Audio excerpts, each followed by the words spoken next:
Hi everybody and welcome to FleetNav Systems Tuesday live stream.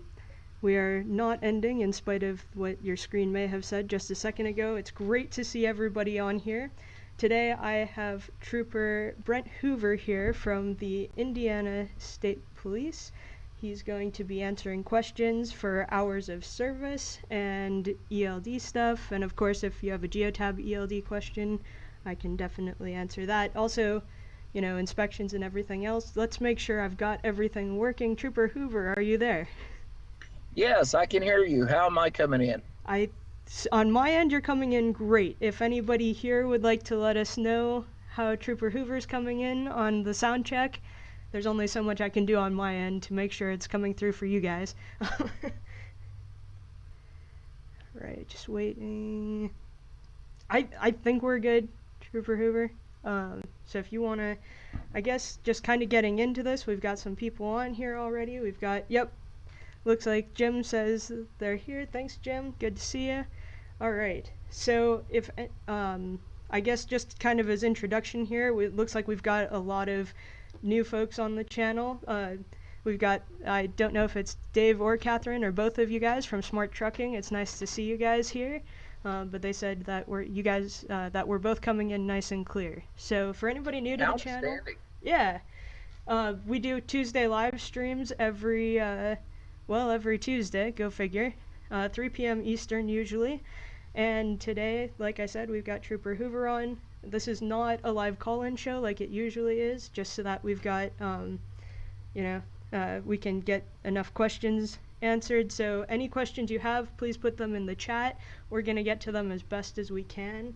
I guess kind of as a way of introduction, Trooper Hoover, I actually the first time I found you was on a I think it was a CDL podcast or something, and you just had such a cool story about like getting your CDL and some other stuff. So I was wondering, for the people on here who aren't familiar with you and your background and stuff, maybe you could give us a little bit of background on what you do and some of the other stuff you've been up to.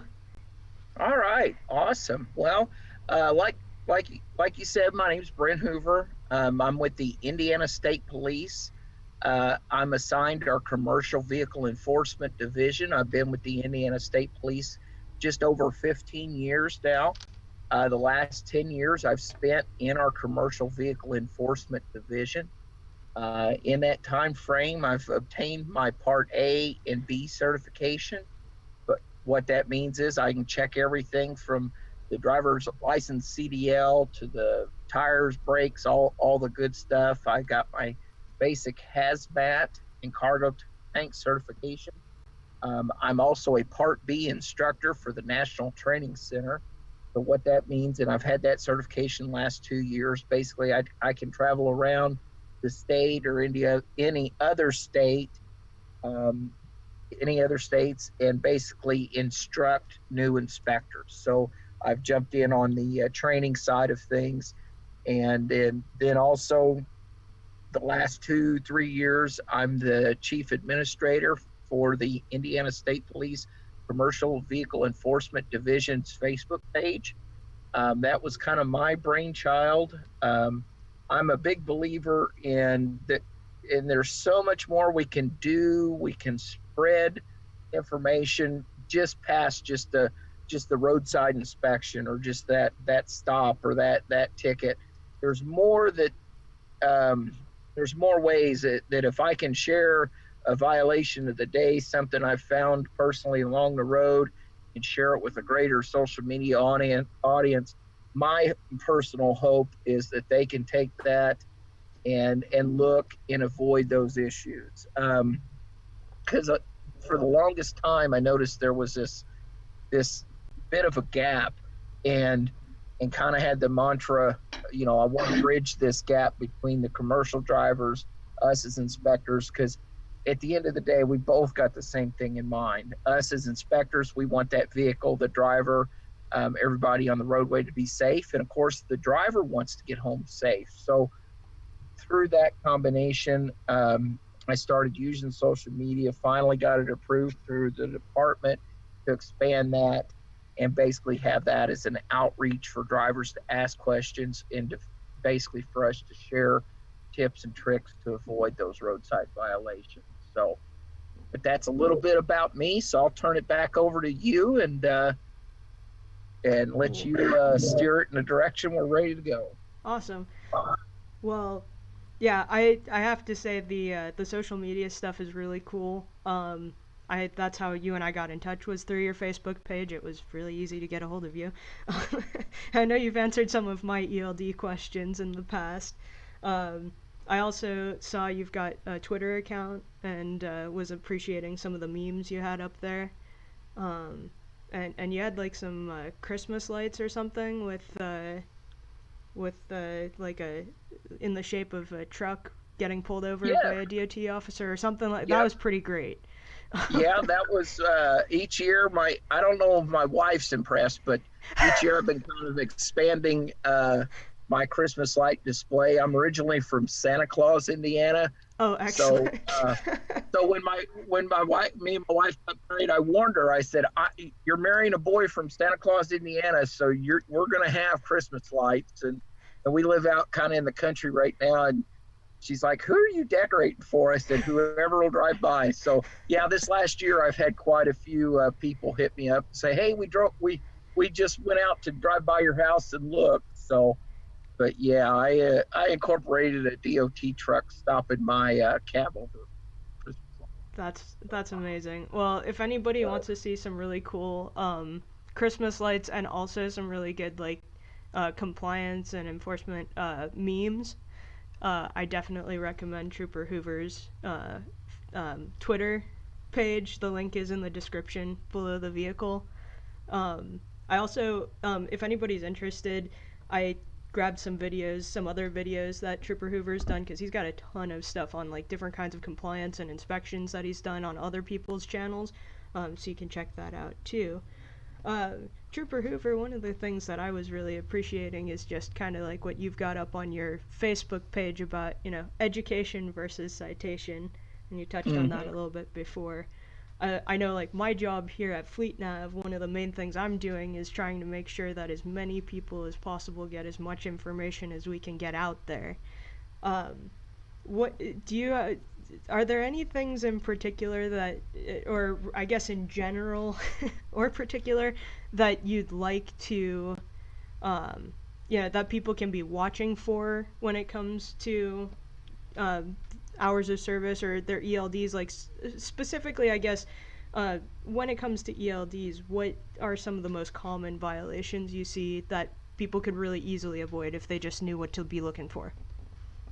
Well, of course, before we started, you and I kind of been talking about 2020's definitely been a crazy year thus far. A little bit. And with that, when we talk hours of service, is the COVID pandemic and the relief of a bunch of the hours of service regulations and everything. So, and me personally, here in the state of Indiana, I've not been able to touch a truck for 2 months, so I'm kind of having truck withdrawal. But basically, some of the big things that we were seeing as far as violations in the beginning of the year, December, January, was making sure that, and of course in December, everything had to be ELD, no more ABORD. So we saw some compliance issues there.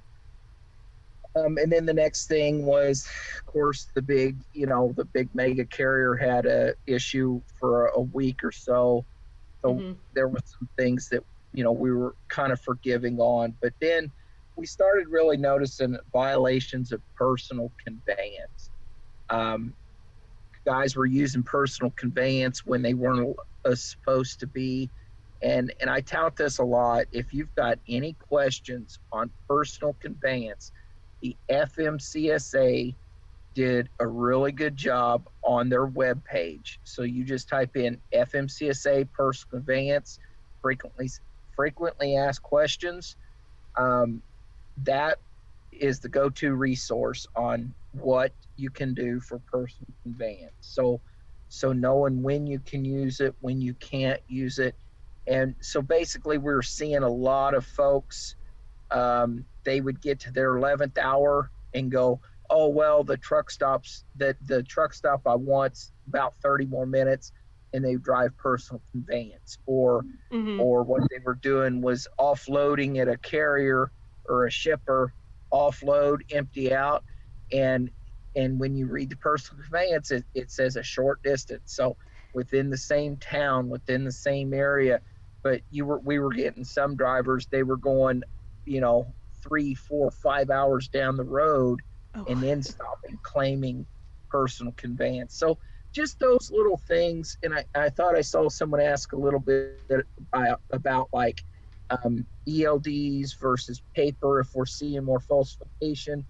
Basically, what we're seeing is the false log on paper is now basically personal conveyance violation, is taking that false log kind of in hand. That's the electronic way to falsify, is guys are misusing that personal conveyance. So that, in a roundabout story, is how to best summarize some of the issues, things we've been seeing. Of course, there's always going to be hardware issues when it comes to the electronic stuff, but as far as the hours of service being violated, the personal conveyance is the big one. And anytime an inspector sees personal conveyance, you can bet you that we're going to look at that and really ask some questions and dive into that. Gotcha. And in a case like that, would it be kind of like, my impression on this is that, if you are using personal conveyance and things like that, probably the best thing to do would be to annotate those logs really clearly, so that if you're questioned about it, like, I don't know, if you've got, 8 days worth of logs that you can show at a time. So if you did personal conveyance 8 days ago and you've been on the road for who knows how long, and I imagine if I were in that position and I use personal conveyance occasionally, I might be a little fuzzy on the details. So in that case, would you I would assume annotation is probably the best way to go, just to be able to explain stuff better, or what would you say? Absolutely. If anybody's followed me on Facebook for any amount of time, one of my favorite sayings is dry powdery rust. Look for dry powdery rust. My second that deals with hours of service is document. Because in that case, document the reason why you're using personal conveyance. Truck stop full, PC to next truck stop, or whatever. Shipper unloaded and told me can't park here, PC 10 minutes down the road to a truck stop. Just doing those little annotations, take that, they basically leave that trail for us, and it fills in the gaps. So when we come back up and we're, hey driver, 8 days ago, do you remember why you went personal conveyance for an hour? Instead of sitting there scratching your head going, I have no clue. We can see that documentation and go, okay, well, they documented the shipper, whatever, and that. So you're absolutely right. Document. Use that as an advantage for you as the driver. So, yep. Absolutely. Yeah, I sometimes feel a little bit like a broken record when I have customers calling me and I'm talking with drivers and they're like, what do I do? Or an admin who's all concerned because something happened on their driver's logs and it wasn't their fault, but now they can't change it because of the the regulations and stuff. And I'm like, just annotate, it should be totally fine. But that's really good to know.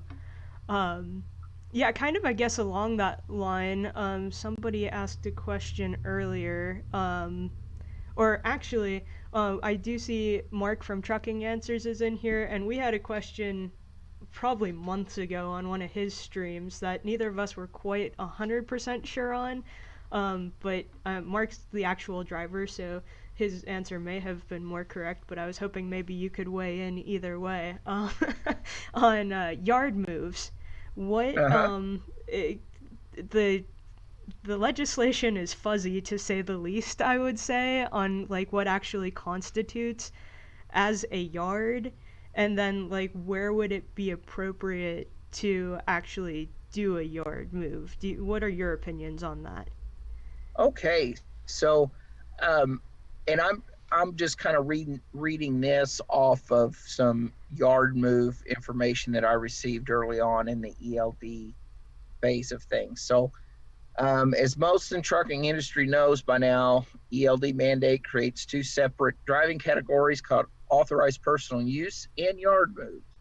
Use of driving categories is both authorized and regulated under the ELD rules, but their use is not required. So these two categories provide some needed flexibility by allowing authorized use, which that's that, and then yard moves. So basically, when it comes down to it, let me see. I want to jump, make sure I'm not reading too much. Sure. Over yard move under ELD was recently answered by FMCSA, and the answer might not be what you expected. During the rulemaking process, FMCSA considered, but then chose not to provide a definition of yard. And importantly, in follow-up questions to FMCSA earlier this year, the agency chose not to provide any thoughts or guidance on the term yard. So for us, as far as inspectors, it's just as vague.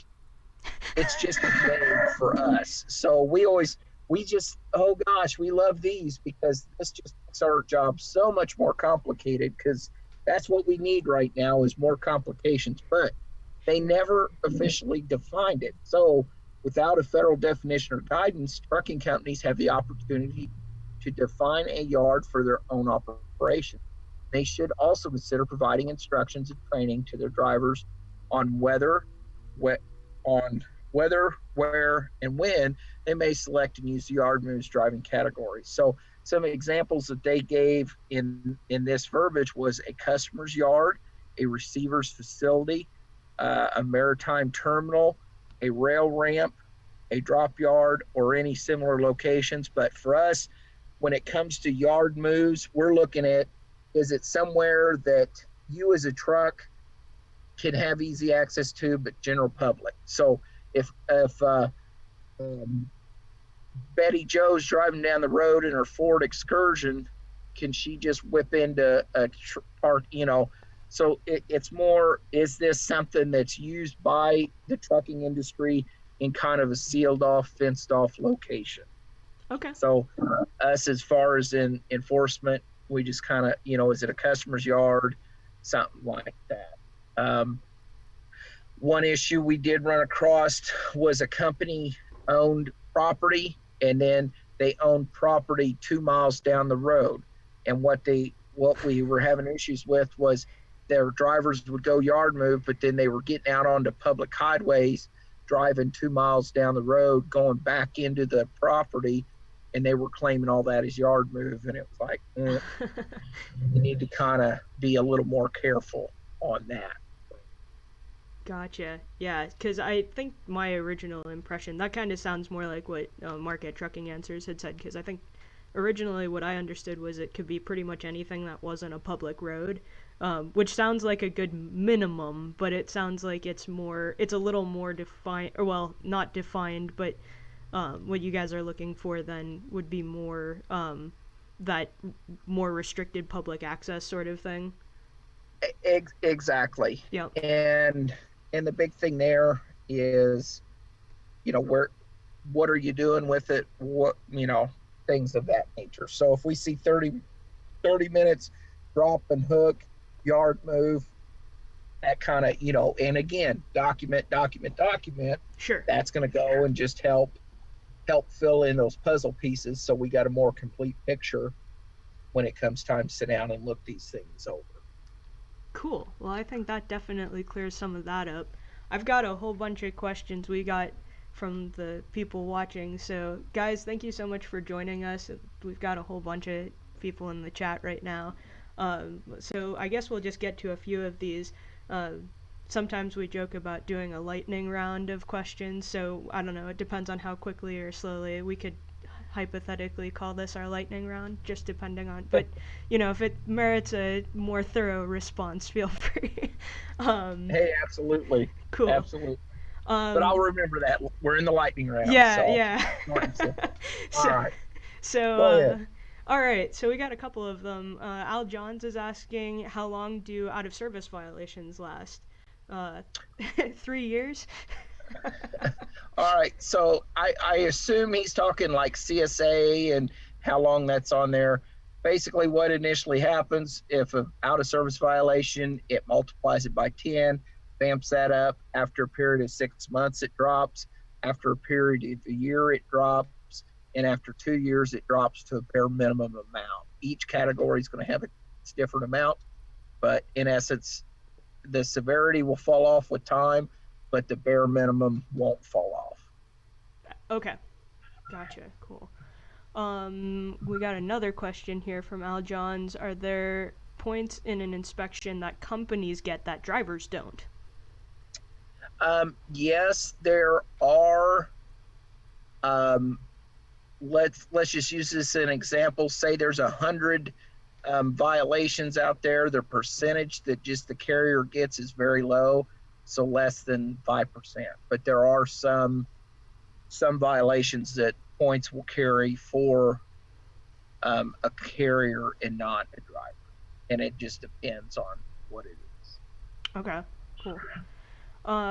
We got one from Eddie McFadden. Eddie was on our show a couple weeks ago. That was cool. He was talking about doing like a meat delivery, or no, his was the Costco. He's driving for Costco. He was telling us that it's not all bad out there, and some of the companies are doing some real good stuff for them. So that was cool.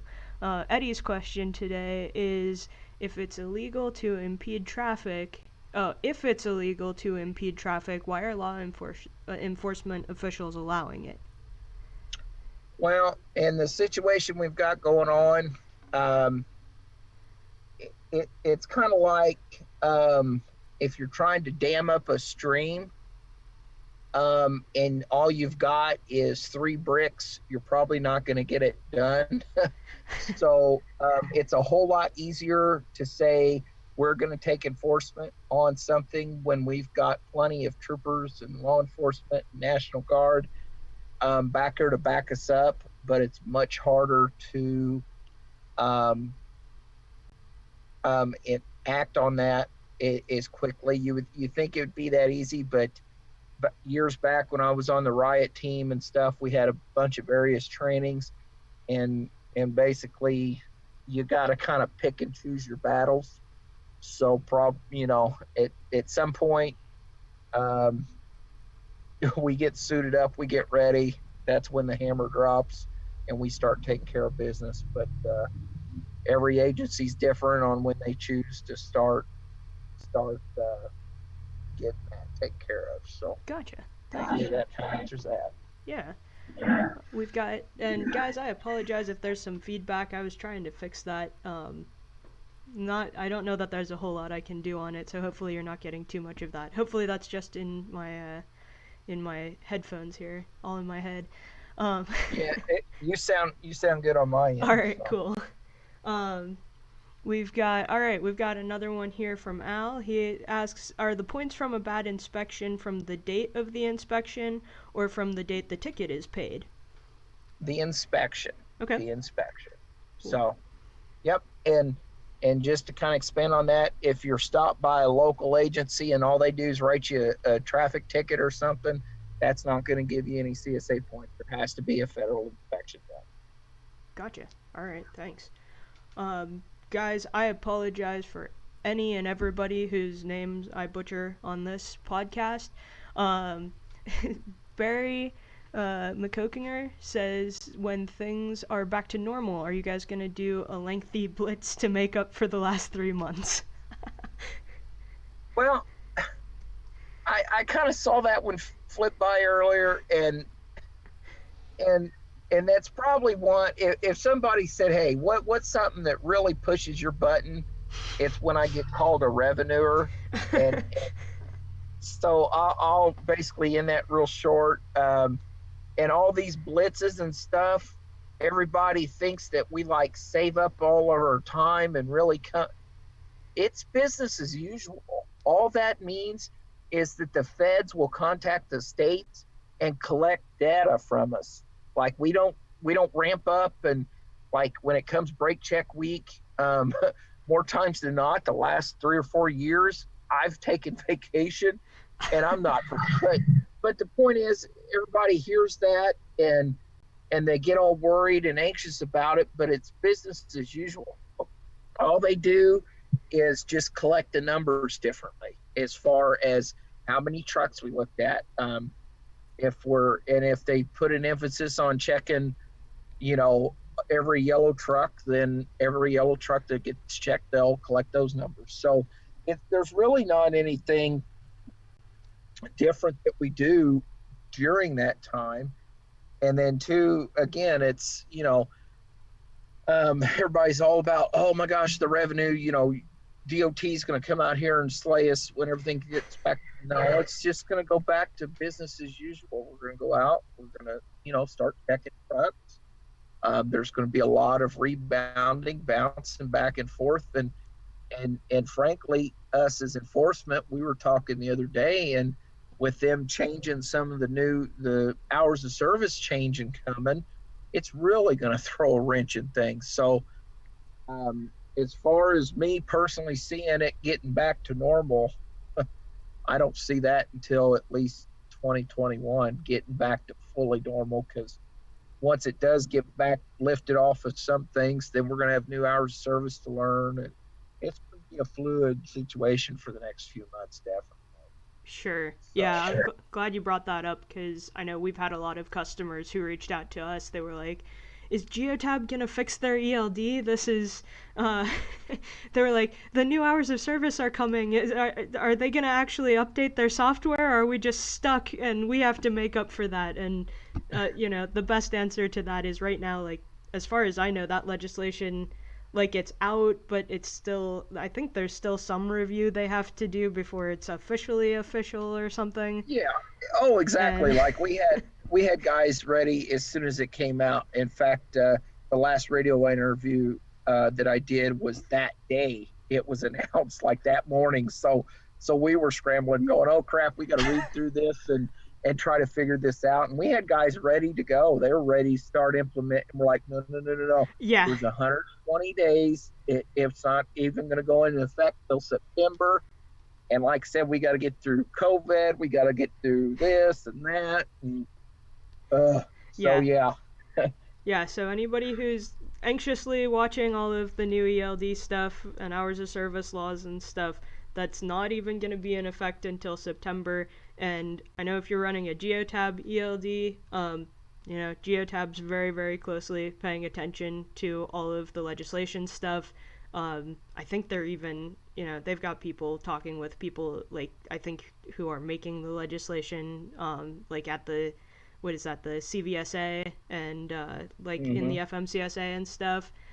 So once everything's finalized, Geotab will do their part and they'll update their system accordingly. And of course, if you're a FleetNav Systems customer, we send out monthly updates on all of that, what you can expect when Geotab's changing stuff, anything like that. So we've got you covered. and if anything looks like it's not going to happen, which I really don't think is even going to be a thing, we'd let you guys know well ahead of time for that too. But Trooper Hoover, I've got people who are asking me, can we set up reports in our system to keep an eye out for these new rules? And we're like, hold up, we no need to be even looking for those yet. The DOT is not, they're not going to be looking for this yet. Exactly. Yeah. Exactly. I've got a question here from Jim Burns. Jim, thank you for having a name that I don't have to guess at. And that's nothing against anybody else who does, but I do appreciate it. He asks, do you see them raising the speed limits in your state?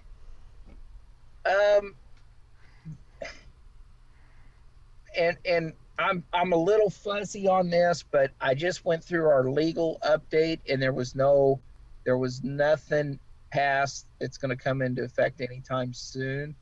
I know that there was talk that they were considering raising the truck limit back up.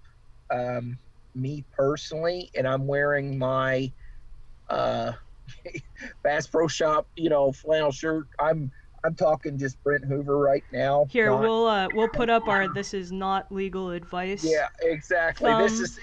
This is just me BSing with everybody else. Yep. Me personally, I'm not a fan of the split speed limits.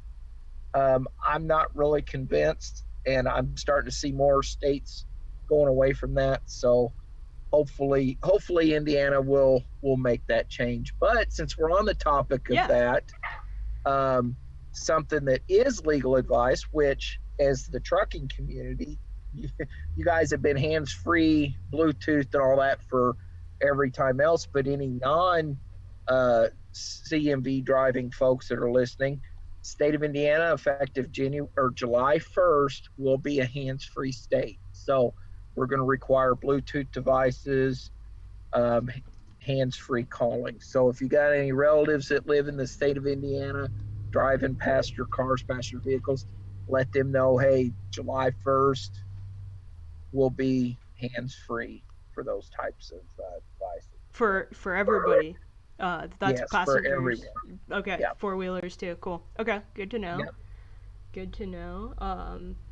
We've got Mark at Trucking Answers just asked a question, which is one that he and I were discussing in his live stream recently. He asked, kind of speaking similarly with like the Bluetooth and stuff. And actually, I'm just going to throw this out there. This is about where Mark or someone would have said, if you wear it, make it a parrot. But anyway, Mark is saying, can the ELD be permanently mounted to the vehicle without the ability to remove it by the driver to hand it to an officer?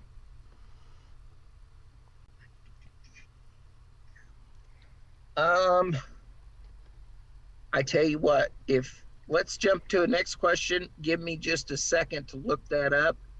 Because like I said, in my defense, it's been a long couple weeks since I really dove into things, but let me double check on that.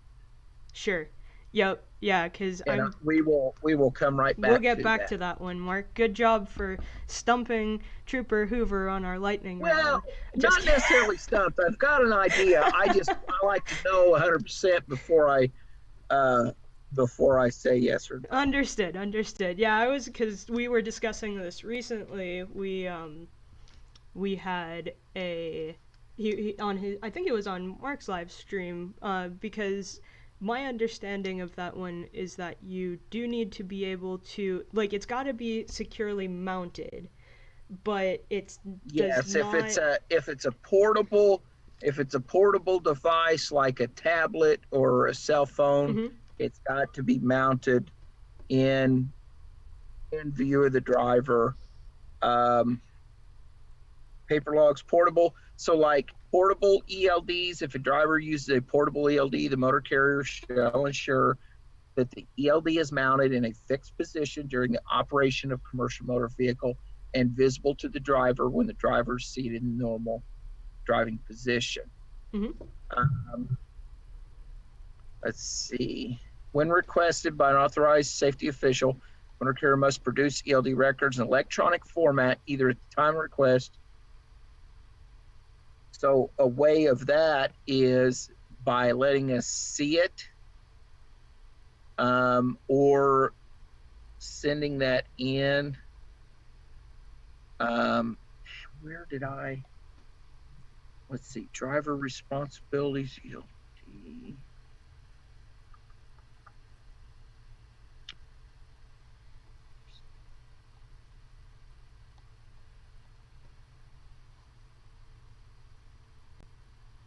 Yeah, because malfunctions.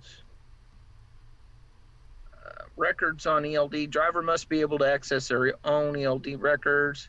Must not introduce a process that requires driver to go through the motor carrier to obtain. No, that's not it. Yeah, we've got because I basic. Yeah, go ahead. Well, and what's kind of brought that up is we have some inspectors that they're like, I'm not going to climb into that truck just to see, just to look at their device. So they're going to have to send it to me. Sure. So, that's why it's nice to be able to have that extra cord to basically kind of hand it over to basically get that easily out to show them. But as it being required They're just required to basically submit it to us or show us on the device. So I guess kind of to follow up or maybe specify that one a little bit, you know, you've got the two options of sending it over email or web services. But let's say a driver is out in the middle of nowhere and just happens to get pulled over for an inspection, and doesn't have cellular service in that area. So email and web services are off the table, they're not working. I know in the Geotab ELD we've got the compliance print option, which does let you display it on your screen, and I believe there is a part of the law, I don't remember the subsection, but anyway, there's a part that says that it is acceptable to show that compliance print to the officer on the, you know, electronically from the phone or tablet. Exactly. In a case like that, I would imagine it would be required, and we'll have to look into that some more because I am pretty sure there's a part of it that says that it does need to be mounted but also removable so that it can be handed, so that you guys don't have to like get up in the cab or anything like that. And that might be one of the frequently asked questions, which just as soon as I said that, I was like, hey, that would be ELD. So yeah, because and from the enforcement side of things, when they push this all out, we rely heavily on the interpretations. You know, those are questions that have been asked before, and those are the way we get that we get a little bit of different things. So something this new yet, there's really not a bunch of interpretations. So let me go in and see. Yeah, while you're looking at that, I'll let everybody know, there are also links. I don't know if I mentioned this. I did anticipate we'd probably get questions about personal conveyance, so going back to that one, there's a link to those FAQs from the FMCSA in the description of this video if you guys are interested. Al Johns is telling me I should just say Barry's first name instead of his last, and I am certainly going to take you up on that. And Barry, I know you've got a couple of questions, and you gave us some good ones before the live stream started, so we'll definitely address those here in a minute. Trooper Hoover, do you have those, or I can keep going here on those, some of the stuff from earlier that I don't need an answer on, if you'd like that. Yeah, you go right ahead, ask whatever. All right, cool. Well, just totally missed this one earlier. We had, it looked like Mark Ely was first today, so Mark, if you're here, thank you for that. And we did have Smart Trucking on earlier. We had John Hart on earlier asking about if they can get into trouble for blocking a lane that's closed ahead. I don't know. I don't really know that one. Trooper Hoover, I'm literally like what the trucking answers Dave, what he usually calls the, you know, one of the kids in a Toyota who sits behind a computer all day and tells drivers what to do. So I'm not the best for for fielding some of these ones. Ashamedly, that just happens to be my lot here. But John's asking in case he didn't make it to the stream. I don't know if John's here right now, but he asked this earlier. He said, can we get in trouble for blocking a lane that's closed ahead? He says, I may or may not do this often to get traffic moving faster. Again, that's kind of jurisdiction based and officer based on what they're seeing and what's going on. So that's gotcha. My only answer to that. Okay. So because there's a lot of variances that could be, you know, where's it at? What time of day is going on? What's the weather like? Is it in a curve? Is it a hill? Is it, you know, so that's something that too vague to really give a specific answer for, in my opinion. Sure. Okay, cool. Thank you. Did we want to try and hit the mounted tablet or phone anymore, or are we about covered on that Uh, about as well as? Most I can find in the frequently asked questions is if a driver's not able to transfer that data, then the inspector needs to be able to view it on the device. So if you've got an ability to leave a little bit of slack in the cord to where you can hand it over to make it easier on everybody, that's what I would suggest. Okay, cool. So, because I've run across those ones, they're permanently mounted and they can usually move the screen and everything to where I can look. So but yeah, just think it where, hey, if if you need to get up and let the inspector hop in and take a look, then that's the Great. Thanks. Yeah. We've got, and guys, thanks for being patient. I know some of you asked questions a while ago that I still haven't gotten to. I'm working on it. Uh, Rain Carew has asked a couple different variations of this, but says, I'm from Europe. Can I drive a truck in the USA? I only have the European truck license, the CE category, instead of the USA CDL. It looks like maybe the way this is being presented is that the CE in Europe is the equivalent to the USA CDL. Do you happen to know that one? That's one I know we've got agreements with Mexico and Canada on certain, but I'm not for sure on Europe. Yeah.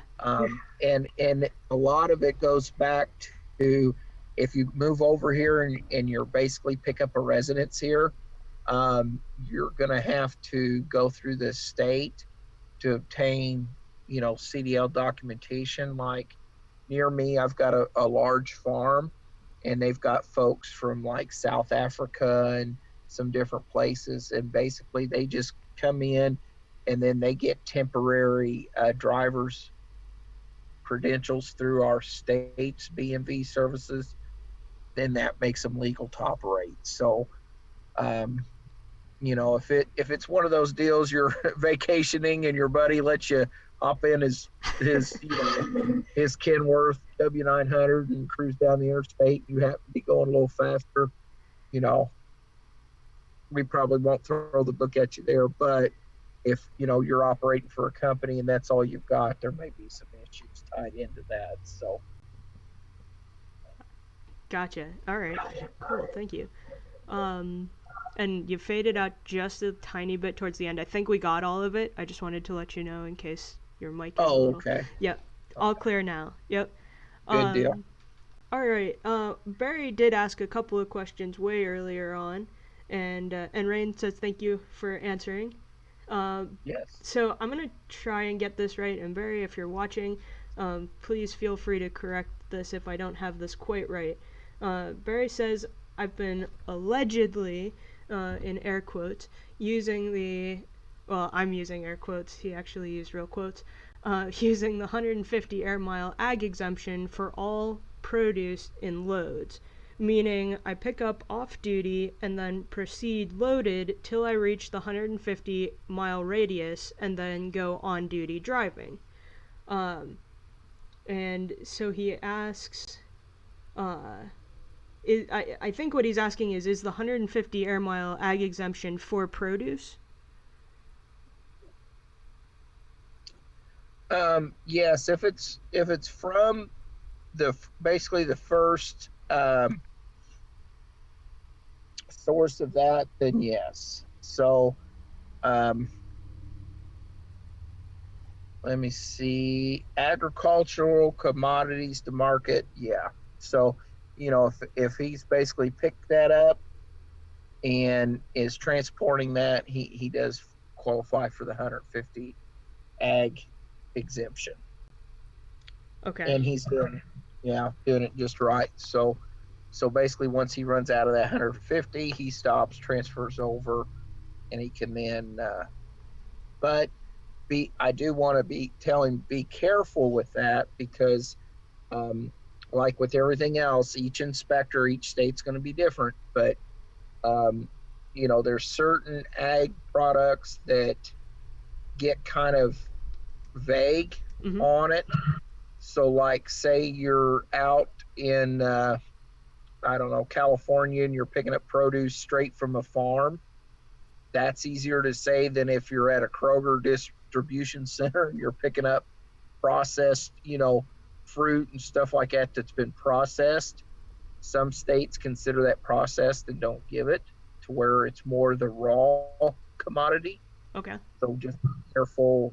And like I said, there, and I've seen some verbiage that says, no, if it's this, it's this. But then I've heard of cases where some states are saying, no, we consider it like this and we're taking enforcement action. So just be mindful, just be careful on that, and go from there. But if you're in doubt, don't use it, because it's better not to use it and be 100% legal than it is to be doubtful and go, well, I'll just take a chance and something happens. So just be careful with that. Would it be safe to say that if you're in doubt, you should reach out to your local FMCSA service center or field office? Absolutely. Cool. And get it in writing and have it with you. So good to know. Cool. Very cool. All right. The next one we have is from Monaco. It says, is DOT harder on hotshot drivers?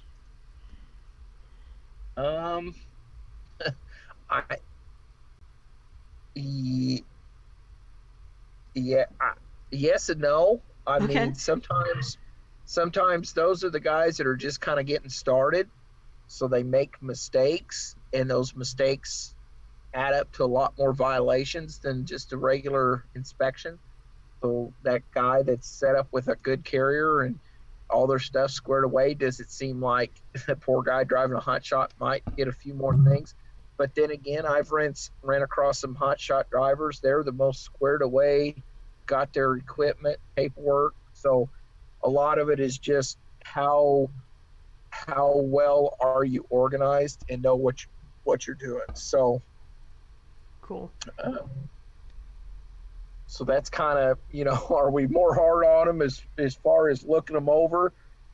Well, yes and no. But then again, it's kind of like, as an inspector, you're looking for violations. You're looking for things that could be safety issues. So kind of like I got asked one time, I stopped the truck and he goes, Mr. Hoover, I see you here all the time. And I said, well, you like fishing, don't you? And he said, yeah. I said, what do you do when you find a good fishing spot that just you as soon as you throw the hook in, you get one? And he goes, well, I'll sit there and fish all day. I said, exactly. That's what I'm doing. I'm in a perfect spot. If I want a log truck, here comes one. If I want a gravel truck, here comes one. If I want a swift truck, I'm on a curve. He may, no, just kidding. But, you fish where it's good. So once in a while, they may have a few more issues. So almost started losing you there, Trooper Hoover. Sorry. I think we're good. I think we got it. Yep, but... we're good. Okay, we're cool. Good. So a couple of ones here. It looks like Cash's King Trucking is here with us today. Good to see you. He asks, do I have to take a 10-hour break between hours of service exempt loads? I assume that's maybe with the hours of service exempt loads. He didn't specify, so I'm not going to try and read into that. Go ahead. Well, basically on that one, from what we understand was with the pandemic relief stuff, if you're hauling grocery supplies and you haul offload and then you load some additional relief supplies that fall under that, then yes, you could continue operating exempt. But if you've dropped off your load of groceries and now you're going to go pick up a load that's not exempt, then yeah, you need to obtain a 10-hour restart, reset, refresh, and then start everything fresh. So, okay. But to answer his question, yeah, if you're going from exempt load to exempt load, you can keep running. Cool. All right. Jeffrey Schaefer asks, and I know you know this one because I saw it. You covered this in another podcast, but this will be beneficial, I think, for our listeners here today. He asks, how much time should be displayed for pre- and post-trip inspections? How few minutes is a violation? And I was really interested when I heard you answer this before, because I was surprised, because I've only ever heard the paper logs version of this, but you had a different answer for the ELD stuff. Yes. So what we look at in the hours of service when it talks about paper logs, 395.8, varied interpretations, it basically stated that we're so used to seeing 15-minute increments. And when we get down to that, what it was basically in the interpretations, it said at one point, if you're basically doing something for longer than 7 minutes, then it needs to be counted as a 15-minute block. If you're doing anything less than 7, it can be flagged. Well, that was the old days in the paper. So typically what guys would do was they would flag or show 15 minutes pre-post trip. Well, now with the ELDs, there's really, it can track, 30 seconds, 20 seconds, 10 minutes, 12 minutes. It can track however amount of time.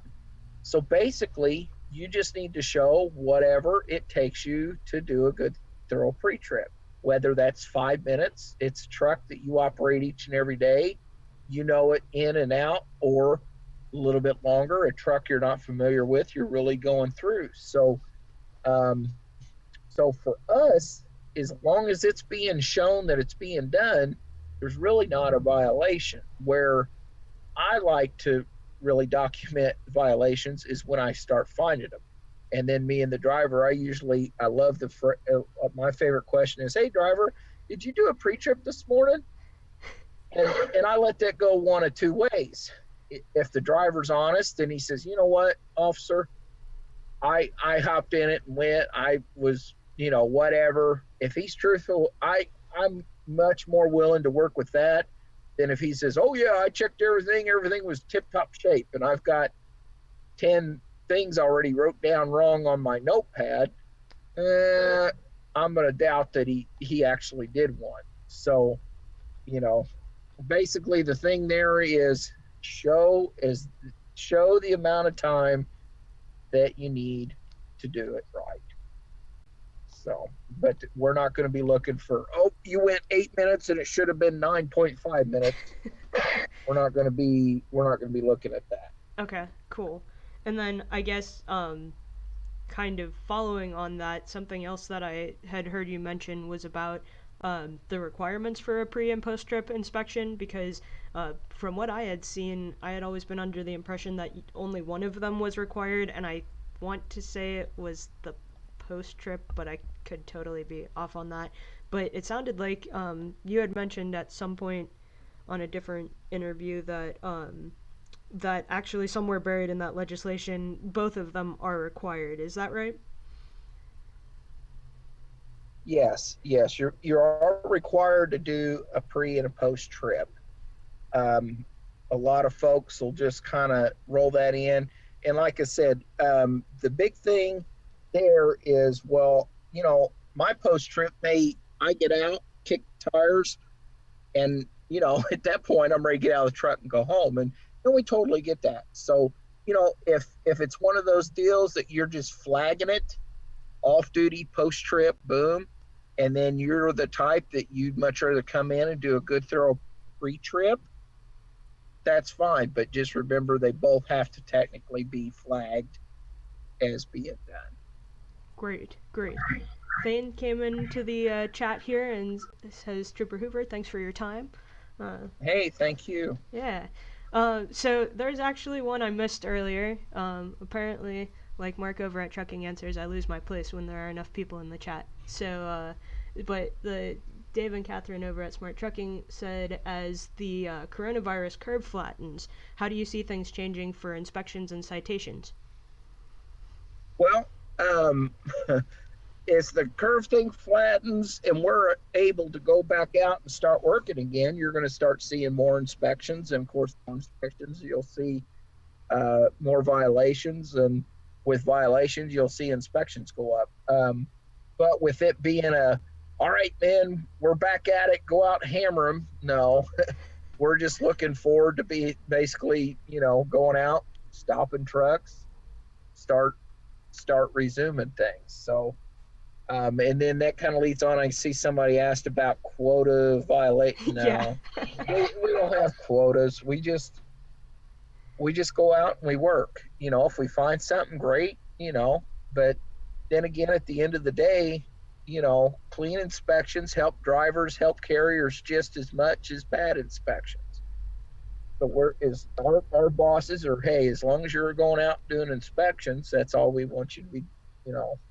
There's not that quota. It's not like if I write 200 big truck tickets a month, I get a free toaster. I go out and whatever I find's whatever I find. So sure. That kind of leads me to a question I think I've heard somebody else address before. It might have even been you. I sometimes will just sit down and watch people answering questions like this to kind of get a better feel of this for my customers that I have to answer. Clean or dirty trucks, does that make a difference for who you guys pull over? A lot of it, I've been asked that a lot. Do I like clean trucks? Do I like dirty trucks? My kind of joking response is I can find a violation on either one. But no, and a lot of it you got to kind of take into consideration what the truck's being utilized for, what it's doing, this and that. But on that, a lot it can be said by a guy that keeps the trash out off the dash, keeps his truck clean, keeps his truck cleaned up, not pee bottles. I kind of, when I go around and I do a passenger side on a truck, a lot of those trucks will have that little window. I kind of call that the garbage meter.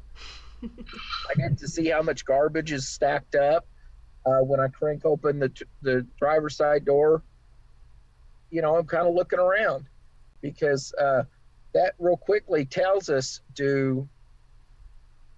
and I'm not saying this is the super secret way to avoid getting a level 1 or anything, but little details like that can kind of decide whether we're going to dive more into that or not. So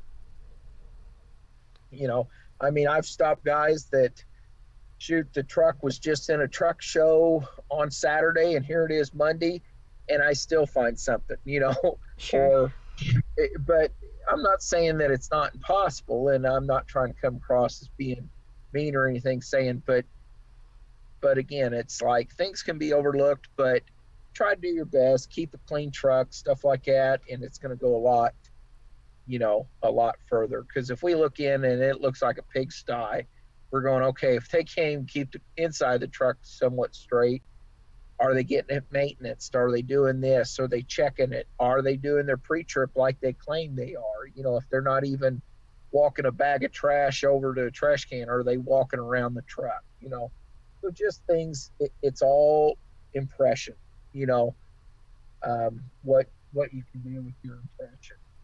Sorry, I think we missed just the last tiny bit of that. What you can do with your, go ahead. Basically, in a nutshell, keep a clean truck. It leaves a good impression on everybody. Sure. All right, cool. Jake Jorns got in and said, also, thank you, Trooper Hoover. Great job answering all the questions. And we've got Al Johns was talking about having a bad level 1 last year, but he says that his bad inspection helped and hurt him. Al, if you want to, elaborate on that, I'd be curious to know more about it. Trooper Hoover, you mentioned being able to find something on anybody's truck, and you mentioned earlier that your favorite saying was about being able to find rust on anything. Can you give us a little bit more on that?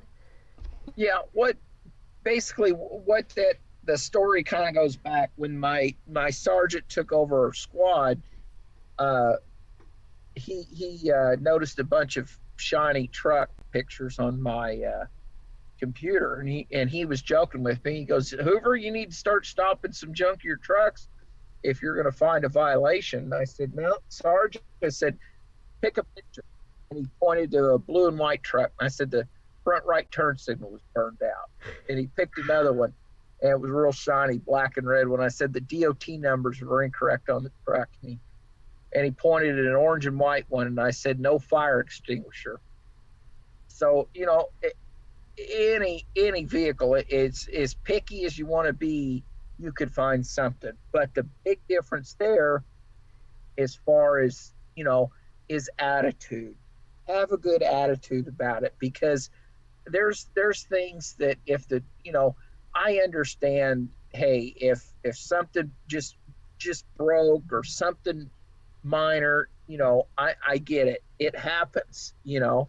But if you've got a poor attitude from the get-go, why would anybody want to reward that bad attitude with maybe dropping that off or not worrying about it? Or it could be as easy as, hey, I noticed you didn't have any reflective material on your mud flap. Just do me a favor, put some on some point.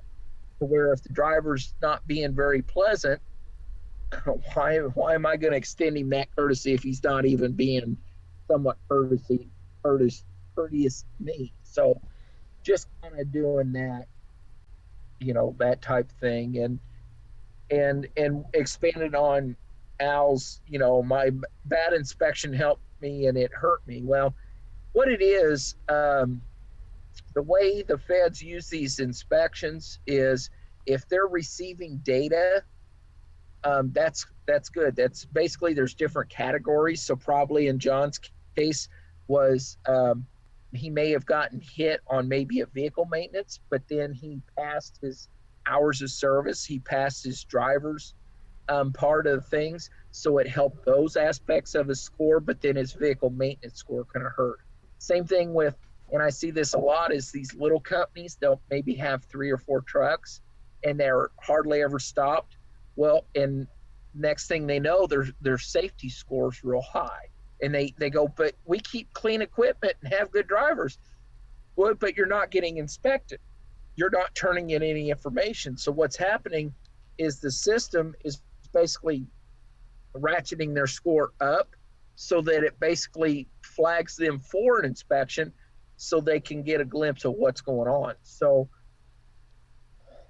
you know, there's kind of it's a double-edged sword. Yeah, you got a bad score for bad inspections, or you got a bad score because there's no inspection. So that's kind of the double-edged problem. Gotcha. Yeah, it looks like Al said that it taught him to slow down, take his time, and if he's got to take another truck other than his usual one, do a really good pre-trip inspection, and if that isn't right, he's not driving it. So Yes, absolutely. cool. Absolutely. Yep. And like I said, when going back to, you know, there's things, every time I stop a driver, I try to put my mindset on that, hey, you know, I don't know him, he don't know me, but what can we each learn from this? So, you know, I try to approach it on the right foot. Hey, bud, how you doing? Just going to do a quick truck inspection, you know, and be civil and go both ways, you know. And because, like I said, do I know everything? No, I do not. Does that driver know everything? No, probably not. But is there something we could learn from each other? So why not be, you know, courteous and work through it and learn something from each other? So, and that's so important. And even with everything else that's going on right now, just getting back to, we're all human. You know, we all make mistakes at some point, but why be hostile and hold a grudge, and let's just be positive and move on from. Yeah, learning stuff from everybody. That's great. Kind of switching gears a little bit here. Back to the ELD question. There was kind of a little part of the one that the smart trucking folks over there asked that I kind of be curious to get your take on, just a little bit of a different spin on that one we hit earlier. They said, is your overall opinion that ELDs really reduce cheating as compared to paper logs. Have you seen anything about that you might be able to? Um, has it made it a little harder to cheat? Yes, but is it still being done? Yes. Um, like with anything else, there's going to be ways to cheat. We've seen guys trying to unplug and replug stuff in. They'll show up 500 miles away from where they logged out, just random stuff like that. So it's just taking the cheating to an electronic way versus tearing the page out and starting over type thing. So yeah, there's ways to cheat, and every time we see something, we learn a new way to cheat it. So Yeah, but that's interesting that you mentioned about unplugging the unit, because that shows up on your end when stuff um, when the ELD stops logging miles and there's a gap in the odometer, right? yes, uh-huh. Yep, yeah, that's what I thought. We've got our driver training videos, and if any of you guys on here use Geotab, we just put out an entirely brand new set of videos this past weekend. But that's what we always tell them is like, if you're gonna cheat, like don't try cheating and putting and unplugging the Go unit, because it's, or whatever your ELD happens to be, because that shows up on the inspection. Yes, You're gonna see that. absolutely, And absolutely. same with like personal conveyance. We kind of hit that earlier. Is if you're using personal conveyance and you use it and you've gone 500 miles, that's gonna show up too. And I imagine that's one that you'll pick up on real fast. Is that about right? Mm-hmm. Absolutely. Yep. Um, Barry has an interesting question here for you. That I don't know. Maybe you've got a good story for us. Maybe he asks, "What's the worst truck you've inspected?" Oh boy. Um, it would have some years ago.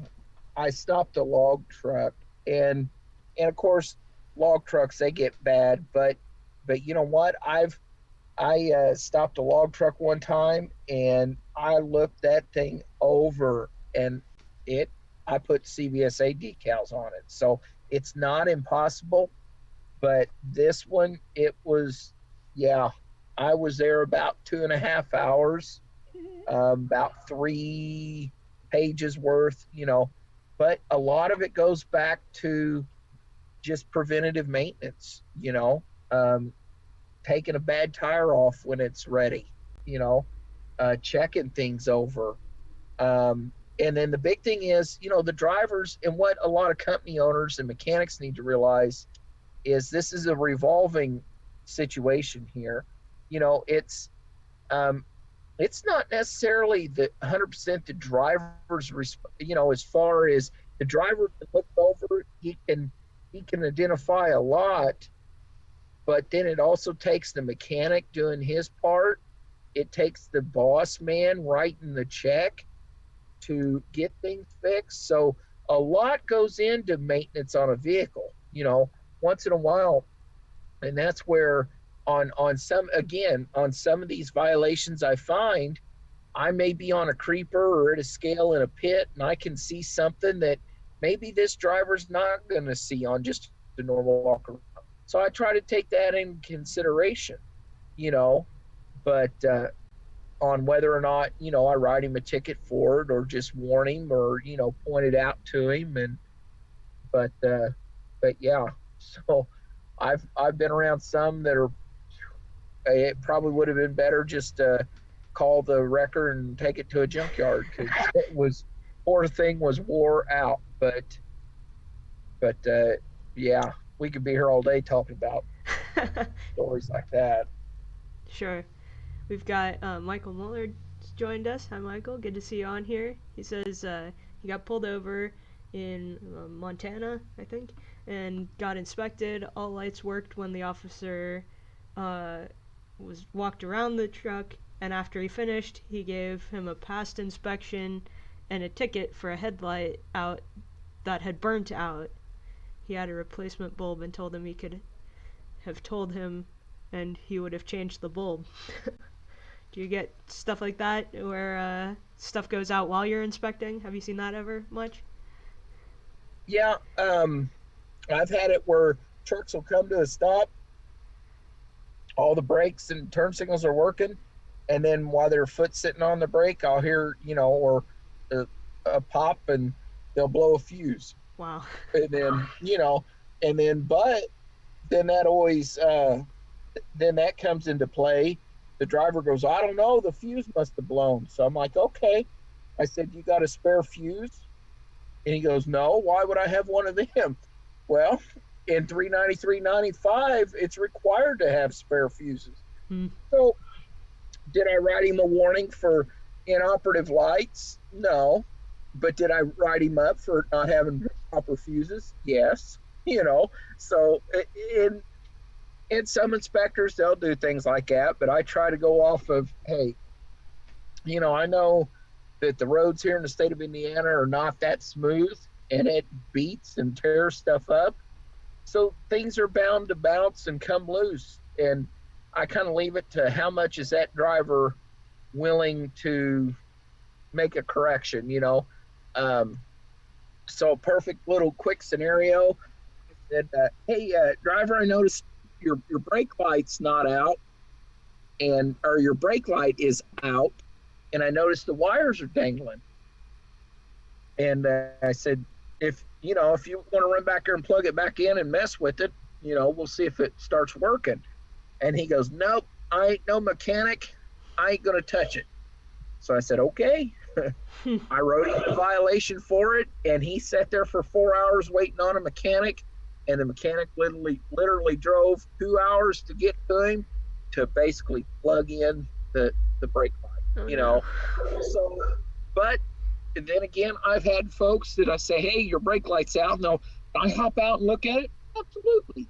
Go running back there with a hammer, screwdriver, they pop it out, pop a new one in, and they're good to go. Now, will every inspector do that? No, probably not. But I'm just trying to play a little common sense and to let it go from there. So. Sure. I mean, at the end of the day, everybody's just trying to keep everybody safe, right? Absolutely. Yep. Makes sense.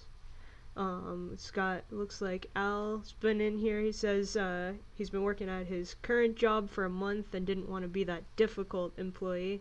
His boss said, take this truck, no insurance card, triangles, and an air leak, and the light was on. The light on the trailer came on.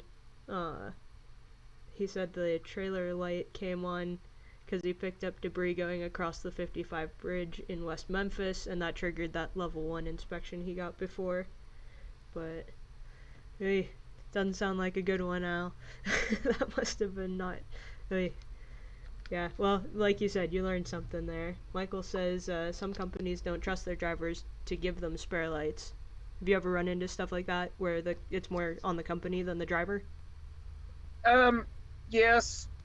I've had those situations before, and just kind of, again, I just kind of play it by ear and what we got and where we're at and how quick you can have access to something. So, and like I said, I do run across companies that they would prefer maintenance like that be handled by their mechanic. And hey, and the driver, he told me, he goes, it used to bother me, but I'm paid hourly. So if they want to pay me to sit back and relax for 4 hours while Billy Bob, the mechanic, comes out and does it, he's just so that worked out. But yeah, I have heard those cases. Yep.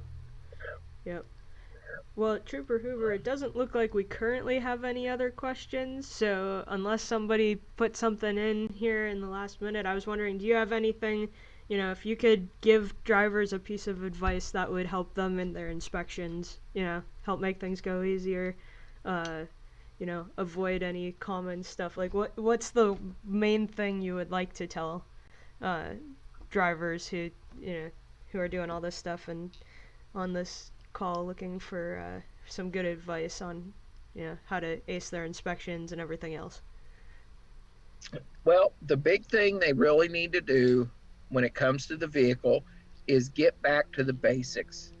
Focus on doing a really, really good pre-trip inspection. Because typically what we're going to do as an inspector, as an officer, when we're out there roadside, we're going to do a walk around of that vehicle.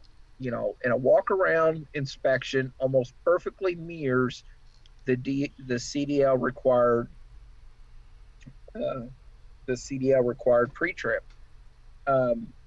So, you know, if a driver really takes the time, focuses, does a good job on his pre-trip inspection, has his paperwork organized, squared away, tries to follow the hours of service the best he can. If there's anything he's got questions on, or he's concerned about, then he needs to document. But, you know, if you kind of follow those things, and you know what, if you run across an officer and he's willing to talk to you as far as interact, ask him questions. We're the ones that are out here with the, you know, as one of my other co-hosts always like to say, we got the badge and the gun, ask us. You know, we're the ones that are going to be doing this type of thing. So if you got questions, because I would much rather a driver go, hey, I'm new to this, I've got questions. That just tickles me pink, because I can work with them, teach them, and make things better. So when in doubt, ask. You know, you're just going to learn more and more and make you that much better. That's great. Yeah. So ask questions, annotate your logs, and be really, really thorough on your pre-trip. Is that about a good summary on that one, Yes. Trooper Hoover? Uh-huh. Cool. Yep. Cool. Let's see. We did get one more question. Al Johns wants to know how he can check his CSA score. I believe if you go to the FMCSA website and look up CSA, there's a portal that you can get in and pay their fee, and I believe there's a way you can check your score. Okay. And it looks like Michael Muller gave us some really good, solid advice there, guys. Everybody make sure you have your blinker and brake light fluid for the road truck. Exactly. Yep. And your muffler bearings. Make sure your muffler bearings are properly. Don't forget the muffler bearings. Yes, so, well, Trooper Hoover, we've got Troy Sherman on here saying thanks. Thane said thanks again. Al and Michael said so as well, and I think I can say for everybody on here, thank you very much. Jake is here. Jake and Thane are my bosses, and Jake says that we appreciate your time today here at Fleet Nav, and like I said, I think I can say for everybody on here, thank you for your time, Trooper Hoover. It's been a real pleasure, and I think we've definitely learned a lot today. Well, thank you. Appreciate coming on, and like I said, with all this other chaos, it's been nice to actually sit down and talk about trucks. Yes, yeah, for sure. Likewise. So thank you, and stay safe out there, and we'll hopefully talk to you again sometime in the future. All right, sounds good. Thank you. And like I said, if anybody's got any questions, feel free to find us on Facebook. Facebook at Indiana State Police Commercial Vehicle Enforcement Division. Send me a question there. I'll be the one answering it. So thank you, and everybody stay safe and have some common sense out there. Yes, thank you. And guys, if you do want to see that, I do have a link to Trooper Hoover's Facebook page on the in the description below. And Trooper Hoover, some of the guys here are from Mark's Trucking Answers show. They're mentioning, if you're interested, he does his live stream on Mondays at 1. It's a Q&A thing. It's not a call-in thing, but and Mark from Trucking Answers is on here. They said you should join us there too. So if you're ever bored on a Monday at 1, I know I'm usually in there, and a bunch of these other guys. So, but again, thank you so much, and stay safe, and we'll talk to you later. All right, thank you very much. Yes, thank you, sir. Take care. Mm-hmm. Bye. And guys, that's it. Thank you again for joining me. We'll be doing our usual Friday live stream for admins. Friday, go figure. And the Tuesday one next week for you guys, and if anybody wants to see us feature anything in particular on future ones, just reach out. The email address to get a hold of me is livestream@fleetnavsystems.com. I can show that to you guys. It's just not gonna have let's see, maybe I can find that. Yeah, here. Nope, that's not it. Yeah, there you go. Livestream@fleetnavsystems.com. You can't call in right now, but but if you have any suggestions for other stuff you guys would like to see in the future, please feel free to send me an email, drop me a comment down below, and we'll try and make this as informative and useful for you as possible. Again, thanks for joining me, and we'll see you next week.